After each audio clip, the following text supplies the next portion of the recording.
Hello children, welcome back to my channel, and today what we are going to discuss is we'll be dealing with the second part of our chapter number 1 motion of class 9. In this chapter, in the beginning we have discussed about what is distance, displacement, how the motion occurs, what are the effects of motion. Now in this part we are going to discuss in detail about speed and velocity, uniform and non-uniform motion, acceleration, graph and its uses, and finally what are the different type of graphs. Okay, now let us recap what we have learned so far. हमने ये discuss किया था कि motion और rest हम कब बोलते हैं, क्या ये दोनों टर्म्स रिलेटिव होते हैं कि इंडिविजुअल टर्म्स भी होते हैं. ओके, इसके बाद हमने ये डिफाइन किया था कि हम मोशन या रेस्ट की कंडीशन को तब डिफाइन करते हैं जब हमारे पास या तो कोई पॉइंट ऑफ रेफरेंस होता है या तो कोई फ्रेम ऑफ रेफरेंस होता है. तभी हम डिसाइड कर सकते हैं कोई ऑब्जेक्ट मोशन में है अभी कि रेस्ट पे है. Okay, then we have discussed about distance and finally we discussed about displacement. I hope clear definition आपको समझ में आ गया होगा कि distance किसको बोलते हैं और displacement किसको बोलते हैं. अभी इस पार्ट में हम डिस्कस करेंगे speed and velocity के बारे में. अगर कोई एक मोटर बाइक या फिर एक स्कूटी चल रही है तो हम उसको डिफाइन करते हैं कि इसकी स्पीड क्या है, ये किस रफ्तार से चल रही है. For example right now I am telling it as इसकी स्पीड 40 किलोमीटर पर आवर है. ओके, तो हम वेलोसिटी किसको डिफाइन करते हैं. अगर इसी चीज को मैं ये बोल दूं कि इसकी रफ्तार 40 किलोमीटर पर आवर है in the east direction, that means अगर मैं उसको डिफाइन कर रही हूँ कि इसकी स्पीड कितनी है और वो कौन से डायरेक्शन में जा रही है, तो जब हम डायरेक्शन के साथ मैग्नीट्यूड को अटैच कर देते हैं तब हम उसको बोलते हैं velocity. That means simple difference यही है कि अगर हमारे पास सिर्फ एक स्पीड, एक वैल्यू है, मैग्नीट्यूड है, तो वो हमारा, या फिर एक स्केलर क्वांटिटी है तो वो हमारा स्पीड हो जाएगा. अगर उसी स्केलर क्वांटिटी के साथ मैं एक डायरेक्शन को भी ऐड कर देती हूँ तो वो मेरा एक vector quantity, that means it will give us the value of velocity. So let us define what is speed. It is the distance travelled per unit time. एक गिवन टाइम में, फॉर एग्जाम्पल मैं 1 घंटे के लिए travel कर रही हूँ या 1 मिनट के लिए ट्रैवल कर रही हूँ, तो उस गिवन टाइम पे कितना डिस्टेंस मैं ट्रैवल कर ले रही हूँ. सो उसका जो रेशियो रहेगा that will be giving me my speed. How fast the object is moving, किस रफ्तार से ऑब्जेक्ट मूव कर रहा है, and it is always a scalar quantity. अब इसी से मैंने एक फॉर्मूला डिराइव किया था, स्पीड फॉर्मूला. स्पीड क्या होगा, डिस्टेंस अपॉन टाइम. ठीक है, अगर इसी को मैं क्रॉस मल्टीप्लाई करके टाइम को एक तरफ ले आती हूँ तो इसको मैं बोल देती हूँ डिस्टेंस फॉर्मूला. सिंपल है, speed formula will be distance upon time and distance formula will be distance is equals to speed into time. Simple. Okay, so this is how we are giving the formula for speed. Now let us discuss about average speed. For example, I have a starting point and I have a ending point. Okay, an object is starting from the starting point. Starting point से वो 100 metre चला, फिर 75, फिर 40, फिर 25, फिर 60. तो total उसका distance travelled क्या होगा, ऐड करना पड़ेगा. ठीक है, और फिनिश में आके वो रुक गया. सो एवरेज स्पीड क्या होता है, जो टोटल डिस्टेंस ट्रैवल्ड है अपॉन टोटल टाइम टेकन. जैसे कि यहाँ पे अगर एवरेज स्पीड निकालना होगा तो total distance upon total time taken. तो यहाँ पे एक स्टार्टिंग पॉइंट है और उसके बाद वो ऑब्जेक्ट 4 अलग अलग डायरेक्शन में चेंज कर रहा है. तो मैं क्या करूंगी, 100 metres plus 75 plus 40 plus 25 plus 60, total distance हो जाएगा मेरा 300 मीटर्स. और total time taken, for example पहले डिस्टेंस के लिए 2 घंटा, फिर 1 घंटा, फिर 1 घंटा, फिर 1 घंटा, फिर 1 घंटा. तो total distance travelled is 300. Total time taken is 6 hours. So my average speed will be sum of total distance upon sum of total time taken, that is 50 km per hour. Or you can say if it is meters, so 50 meters per hour. Okay. Instantaneous speed क्या होता है, हमारी गाड़ी में एक speedometer होता है. ठीक है, जिसमें हमको एग्जैक्ट उस पॉइंट पे हमारा कितना स्पीड हमारा चल रहा है वो बताता है. ठीक है, जैसे यहाँ पे जब एक ऑब्जेक्ट स्टार्ट कर रहा है मूव करना तो देखना डिफ्लेक्शन शो करता है. वो डिफ्लेक्शन शो कैसे कर रहा है, पहले डिफ्लेक्शन शो करता है, उसमें हमको एग्जैक्ट उस पॉइंट पे जो हमारा स्पीड मिल रहा है ना उसको हम बोलते हैं इंस्टेंटेनियस. देखो 10 आया, फिर वो रुक गया तो 0 आ गया, फिर वापस से वो ए पॉइंट से बी पॉइंट पे मूव करना स्टार्ट करेगा तो कुछ वेलोसिटी बढ़ेगी. ठीक है, 20 किलोमीटर, फिर देखो 40-50 तक पहुंच गया था, फिर वो रुका तो 0. तो एक इंस्टेंट पे, एक गिवन पॉइंट ऑफ टाइम पे जो स्पीड मिलती है ना उसको हम लोग बोलते हैं इंस्टेंटेनियस स्पीड. डिफाइन कैसे करेंगे, speed of an object at a certain instant of time is known as instantaneous speed. Okay, और instantaneous, if we talk about velocity, instantaneous velocity. अगर ग्राफ में इसको हम शो करेंगे, टाइम को अगर हम एक्स एक्सिस पे और स्पीड को वाई एक्सिस पे, तो एवरेज क्या होगा, summation of all divided by summation of all time. तो इसीलिए जो डॉटेड लाइन है ये एवरेज दिखाता है. इंस्टेंटेनियस में कभी स्पीड कम हो रही, कभी ज्यादा हो रही, कभी रुक जा रही तो 0 हो जा रही, फिर बढ़ रही है, कम हो रही है, इसलिए इसका ग्राफ इर्रेगुलर शेप का होता है. Okay, so this is all about average speed and instantaneous speed. Let us discuss about average velocity. Average velocity क्या होगा? जब हम स्पीड के बारे में बात करते हैं तो डिस्टेंस डील करते हैं, जब हम वेलोसिटी के बारे में बात करते हैं तो हम डिस्प्लेसमेंट डील करते हैं। सिंपल फॉर्मूला हो जाएगा total displacement upon total time taken. So total average velocity is total displacement travel divide by total time taken. या फिर इसको हम एक और तरीके से डिफाइन कर सकते हैं, average velocity can also be defined as mean of initial and final velocity. Displacement का एक और डेफिनेशन होता है कि हमको इनिशियल और फाइनल पॉइंट्स से ही मतलब होता है। तो हमारा जो इनिशियल वेलोसिटी है और जो फाइनल वेलोसिटी है उन दोनों का जो मीन होगा, that means u plus v upon 2 will be giving the average velocity. Okay, now instantaneous velocity क्या होता है? It is the velocity given at any specific point of time. It is the specific rate of change of position with respect to time at a single point. While average velocity is the average rate of change of positions. Okay, this is how we define instantaneous velocity. अब differentiate कर लेते हैं क्या क्या पढ़े। Let us recap. Speed का क्या होता है? It is the distance travel per unit time, it is how fast an object is moving and it is the scalar quantity. इसी को अगर मैं वेलोसिटी से रिलेट करूं तो वेलोसिटी के साथ डायरेक्शन ऐड अप हो जाता है। Velocity is the rate of change of object's position with respect to the frame of reference in that time.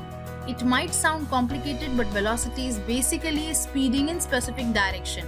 तो हम स्पीड को बढ़ा रहे हैं एक स्पेसिफिक डायरेक्शन में तो उसको हम बोलते हैं वेलोसिटी, और ये एक वेक्टर क्वांटिटी है। क्यों? क्योंकि इसके साथ एक डायरेक्शन एड अप हो गया है। Okay, this is how we are defining. Next topic comes to us is uniform and non uniform motion. This is one of the most important point and you will be very clear with this animation. Uniform को पहले discuss करते हैं। Uniform motion क्या होता है? यहाँ पे एक कार दिख रहा है। कार हमारा राइट हैंड साइड में मोशन करना स्टार्ट करेगा। इनिशियली हमारा डिस्टेंस 0 किलोमीटर था 0 टाइम पे। आफ्टर सम टाइम वो 10 किलोमीटर ट्रैवल किया 1 घंटे में। फिर आफ्टर सम टाइम वो 20 किलोमीटर ट्रैवल कर लिया 2 घंटे में। फिर आफ्टर सम टाइम वो 30 किलोमीटर ट्रैवल कर लिया 3 घंटे में। तो क्या एक रेगुलर पैटर्न दिख रहा है हमको? 1 घंटे में 10 किलोमीटर, अगले 1 घंटे में फिर 10, फिर अगले 1 घंटे में फिर 10। तो जब हमारा मोशन इक्वल डिस्टेंस ट्रैवल करता है इक्वल टाइम पे, दैट मीन्स यहाँ पे हमको क्लियरली समझ में आ रहा है कि 1 घंटे में ऑब्जेक्ट 10 किलोमीटर ट्रैवल करता है। हर एक घंटे पे 10-10 किलोमीटर ऐड होते जा रहा है। ओके, तो ये क्या हो जाएगा हमारा uniform motion. Uniform motion if it travels equal distance in equal interval of time, no matter how this time interval में बी।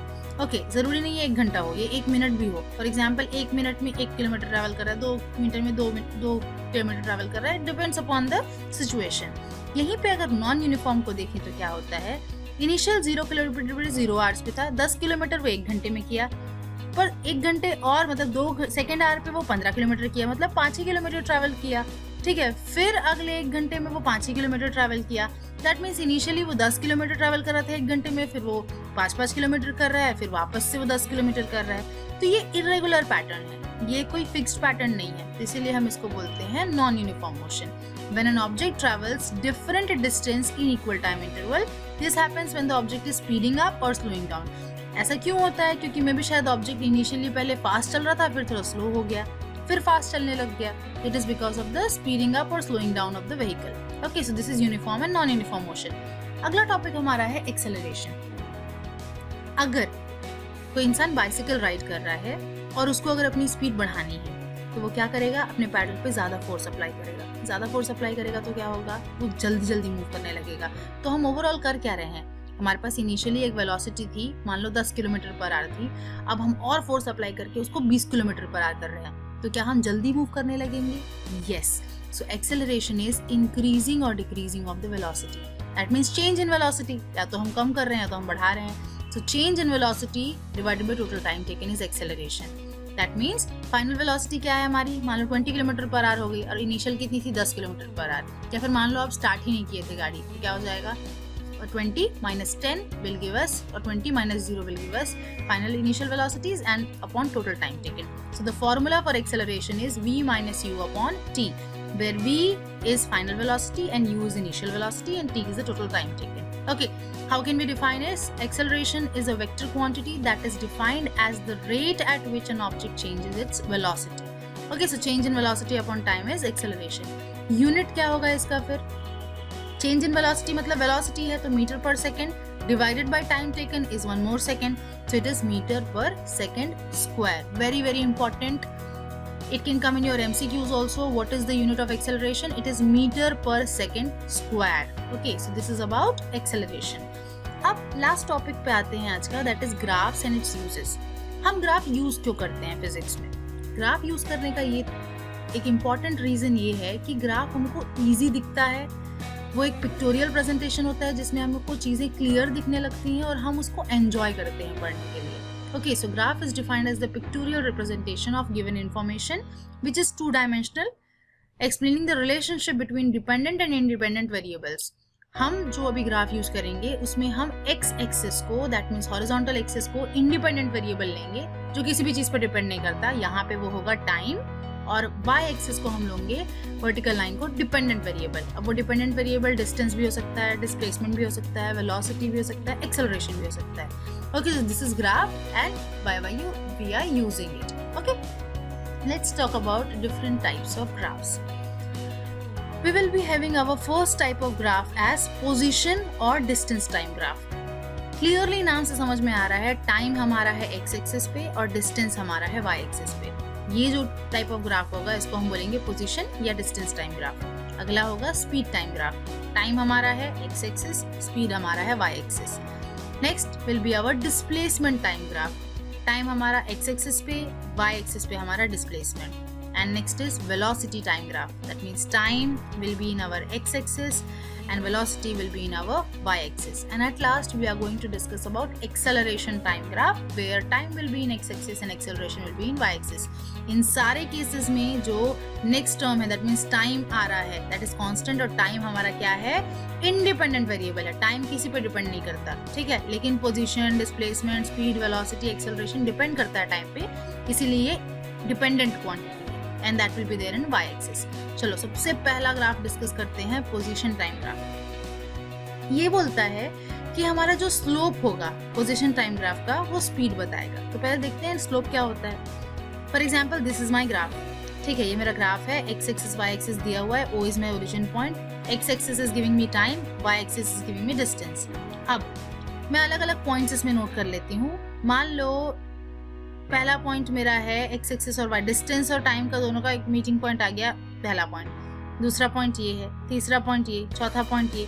ऐसे जब मेरे को सारे पॉइंट्स मिल जाते हैं ना तो फाइनली मैं एक लाइन ड्रॉ कर लेती हूँ. ये जो लाइन रहेगा ना, ये लाइन मेरा आता है, ये लाइन का जो स्लोप होगा, the slope will be giving me the value of speed.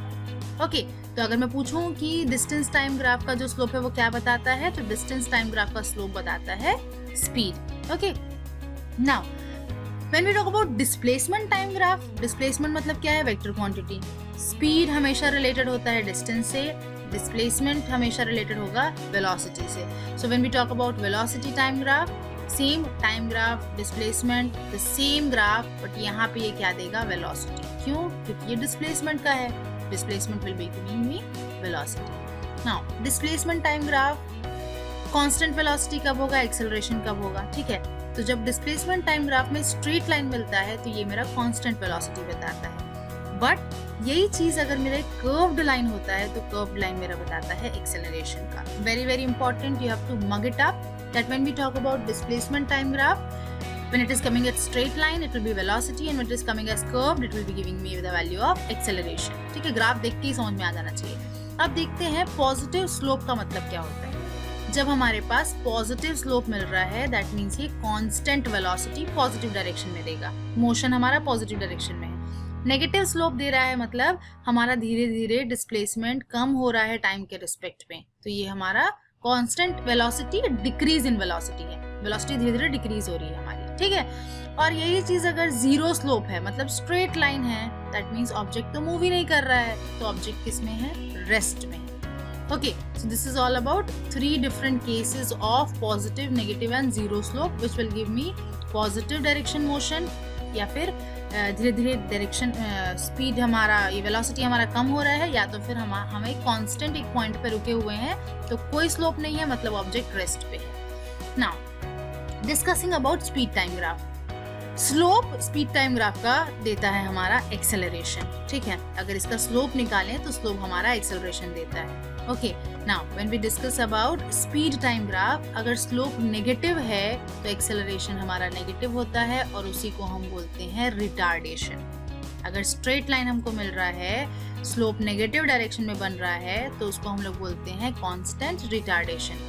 यही चीज अगर पॉजिटिव डायरेक्शन में बन रहा होता तो उसको हम लोग बोलते हैं कांस्टेंट इंक्रीज इन एक्सेलरेशन, ठीक है। नेगेटिव एक्सेलरेशन को ही हम रिटार्डेशन बोलते हैं। Now if we talk about area, अगर हमारे पास स्पीड टाइम ग्राफ है और स्पीड टाइम ग्राफ के अंदर का जो एरिया होता है वो एरिया होता है डिस्टेंस।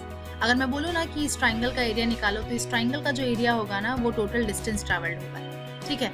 अब इसी चीज को अगर मैं वेलोसिटी टाइम ग्राफ का एरिया देखूं तो वेलोसिटी टाइम ग्राफ अगर स्टीप स्लोप है, मतलब बहुत रैपिडली इंक्रीज कर रहा है वेलोसिटी, तो स्टीप स्लोप होगा। और अगर बहुत धीरे धीरे हमारी वेलोसिटी इंक्रीज हो रही है तो वो हमारा शैलो स्लोप होगा। Okay, now velocity time graph जैसे डिस्टेंस के लिए किया था वैसी, सॉरी स्पीड के लिए किया था, वैसी वेलोसिटी टाइम ग्राफ के लिए भी देखते हैं। अगर हमारा नेगेटिव है तो ये कांस्टेंट रिटार्डेशन है, और अगर ये पॉजिटिव है तो constant acceleration, that means increase in velocity है। ओके, नाउ एरिया, इसके लिए स्पीड टाइम ग्राफ का एरिया क्या दिखा रहा था? डिस्टेंस। तो वेलोसिटी टाइम ग्राफ क्या दिखाएगा? डिस्प्लेसमेंट। तो वेलोसिटी टाइम ग्राफ हमारा क्या होता है? Area under the velocity time graph will give me the displacement value.